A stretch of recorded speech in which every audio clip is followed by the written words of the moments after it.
How about I take it, and then I'll take the Metang after. Okay. Oh, my heart. Oh, that hurts. Oh. How was the Metang so bad? You can still catch it. Oh wait, you can choose to take the Metang instead of the legendary at the end. All right, let's go steal. Yeah, let's go we steal. have to. Different amongst people. Yeah, it's different for all of us. Oh my All right, gosh, it's so Metang. beautiful. Stop. He just loves this Pokemon. What's up, everybody? Welcome back to the channel on this happy Sunday. I hope you're having a great weekend. Before we begin, like and subscribe, all that fun stuff, and let's get into it. If you don't know by that intro,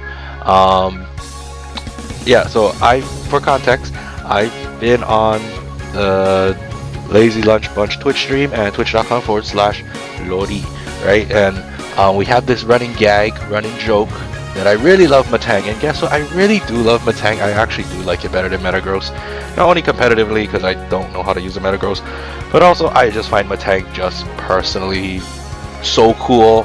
Personal memory was Pokemon Coliseum with Cypher Admin Dakum with his Metang. That thing was kicking my ass, and then Snaddle with his Metang. Fucking terrifying. So that's why we have Metang the GOAT here as our team captain, and that's right, you read that title correctly. We're gonna attempt to get a Metang sweep this week. Let's go over the strategy. Oh, don't even remind me, this thing is NFE. So Metang, we're running the EVIOLITE Metang, base 100 defense, base 80 defense, so EVIOLITE, that's 150 defense and 120 def at base. And we are running the offensive, essentially Trailblaze sweeping set that you would see on a Metagross, weakness policy Metagross specifically. The idea is to Trailblaze out, get that 50 speed, hopefully +1, +2, because I think by the time we get to +2, we outspeed just mostly everything, barring like Dragapults and Elekis and whatnot, and that tiering. If we get Home Claws up, the 75 skyrockets to even better punching ways, and we don't miss meteor mashes because Home Claws again boost our accuracy by 1.5. Remember that Min Shao set? This was all leading up to this, right? Because meteor mash we can miss 90% accuracy, but with Home Claws it's guaranteed to hit, and we just get boosted damage. 90 base power in meteor mashes, 100 base power in the EQ, hits just about everything just fine. Terra Steel for more power in the meteor mashes, though I might change that to Terra Water if we need to be more defensive, because yeah, I think even with the Terra, I think in order for the Terra Steel to work, we're going to need like Home Claws boosted out the wazoo, which is very hard to do, so I might switch it to Terra Water for a more defensive measure, but we'll see how it goes as the set progresses, right? Where the goal is to try get a Metang sweep and try to go undefeated as well, so 2 goals this week. That's the plan here. North wind, sorry, my nose is like very foggy where I'm at, so my sinuses are out the wazoo again, so forgive me if I'm sniffling quite a bit. North wind makes a return, our special defensive Suicune, Calm Mind sub, Ice Beam Scald, same exact spread and moveset as last time. We know that Suicune is a potential sweeper with the Calm Minds and Water Ice coverage because it's near perfect coverage, and max HP, max def with the Terra Fairy to give us some defensive measure against the like electric types and flutter mains and whatnot. Just give us some type of defensive posture. I say flutter mains because what, doesn't that thing get Thunderbolt? Yeah, and then Jotions and whatever else may come our way, give us some more defensive prowess there. Better than Terra Dragon, Terra Steel. I think those are more physically defensive, and Terra Dragons I don't think is as good of a defensive typing as Fairy and Steel. And because I'm Spadef, I went Fairy because Fairy is really good Spadef typing. And yeah, the Northwind should be able to dominate and carry us if we need to. We have Mako making a return since the Cricketune set. Oh my gosh, I have to sneeze. Making a return since the Cricketune set. We are running the same exact spread. If you don't remember, it's what you can probably call this is lead Garchomp, quote unquote, because I do see these quite a lot when I'm testing with lead Garchomps running Hazard Setter, Tank Chomp, Earthquake Dragon Tail with Terra Ground as like the extra punch for the earthquakes. The idea is to have Garchomp take a lot of hits, use this speed and high attack to dish out additional chip with earthquakes, and then get some hazards, get the rocks, get the spikes, because that's going to go a long way with this team getting the Metang sweep. So hopefully we can. Rocks will probably be the more reliable setting, and then spikes will be secondary in priority. Garchomp could be a lead as well, so don't be surprised if I use Garchomp as a lead. That has been done to us in the past as well, where we have taken some L's for that. So hopefully we can kind of replicate that and do that on our opponents this week. Making a debut is Brachy's the Meganium. That's right, it's a Meganium, folks. For that Fire Water Grass core, and to not have repeated typings. I also did not want to put a Superior here because I have plans with that Steampunk in that back there, as you can see. Brachy is running dual screens, Leech Seed knockoff, utility, Meganium, special defensive wall, because that is Meganium's highest, well, I shouldn't say highest stat, you can see that base 100 there, but I think that's just its best defensive option to be Spadef. Believe me, when I put up the screens, Meganium is as thick as it comes advertised. Like, screens up with 100 base defense and max Spadef makes this thing really thick.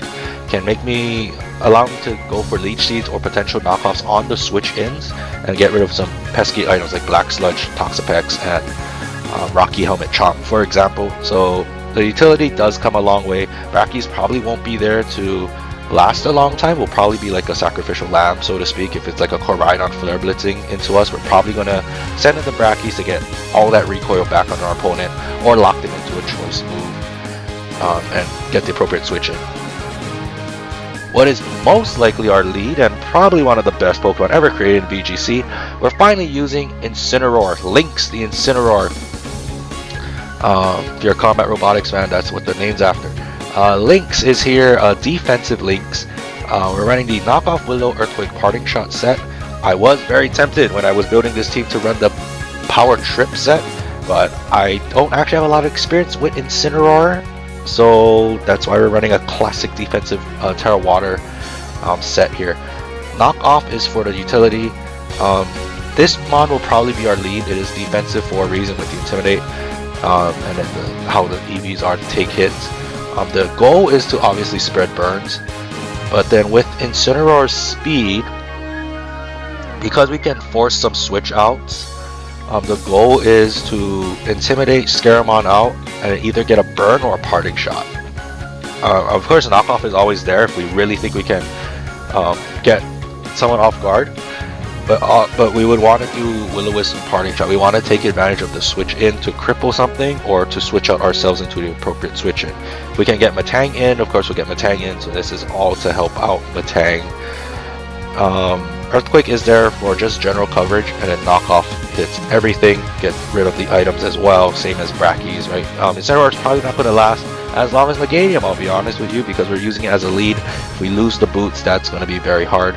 But also, I'm kind of going to be sending in Lynx as a countermeasure for the physical attackers to get the Intimidate, kind of dwindle our opponent down, so to speak, when we have the hazards up, force them to switch and get that hazard damage chipping on them.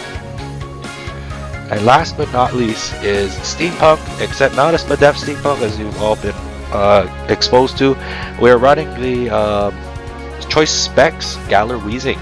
So, I know its physical attack is higher, but this 85 with Specs hits very, very hard. Galar Weezing, Weezing is known for just chipping things down progressively with Sludge Bombs and Flamethrowers and Strange Steam if you're Galar Weezing. So this one we're like full sending this attack.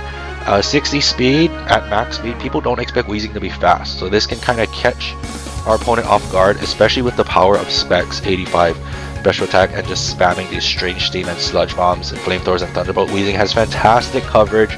This is kind of a set that not a lot of people see, so I'm hoping to catch some people off guard. Use Weezing in a different way. It's another reason why I went Specs with this one instead of using a Superior and then a Spadef Weezing. First of all, you've seen Spadef Weezing so many times. You're probably thinking, oh, Weezing's your favorite Pokemon. It's just a great mon because it's the only Poison Fairy that can cover a lot of types and has Levitate. So if we have more mons like that, you don't see Weezing as much. So I'm just kind of utilizing what we have. But the second reason too is, well, if I had Sir, right, I think my team would be a little more frailer. Like, as much as I like Weezing as the Spadef wall, I think having Superior here instead of Meganium would just decrease the overall bulk to our team. So if I had Meganium and Wheezing, at least I maintain a lot of the bulk, which allows me to have a little bit more wiggle room to chip our opponent down. Because again, the end goal is to put Metang in. So I think the trade-off is worth it in this scenario. If we're trying to get Metang to sweep, have the extra bulk there, because Superior is paper frail, right? So that's my thought process of why I went with Meganium instead of the Superior, and then make this one our special attacker for this week. I know it says Plan X, that's meta gross, but this is G.O.A.T, the Metang, the greatest of all time. This is the team in all of its glory. I hope that we can get the Metang sweep this week, because that will be very important to me if we can get that off. Thank you guys for watching, all the support. Wish us luck, because we're gonna need it. It's a Metang after all. Not that it's a bad mon or anything, but you know, it's a Metang. You know, it's a Metang, so it'll be quite hard to do. The plan is again to send it Lynx or Mako out first, get up the hazards or burn something, get the screens up, and hopefully we can start chugging along with the Metang. Suicune and Wheezing are there for support to dent holes in our opponent's team. Metang is there for the really vicious uppercut to do the big damage. So yeah, thank you guys again for watching, all the support. I will see you tomorrow for the battles. I gotta blow my nose. Thank you guys again for watching, all the support, and I'll see you all tomorrow for the battles. Until then, have a great rest of your Sunday, and have a happy Monday tomorrow. Bye bye for now.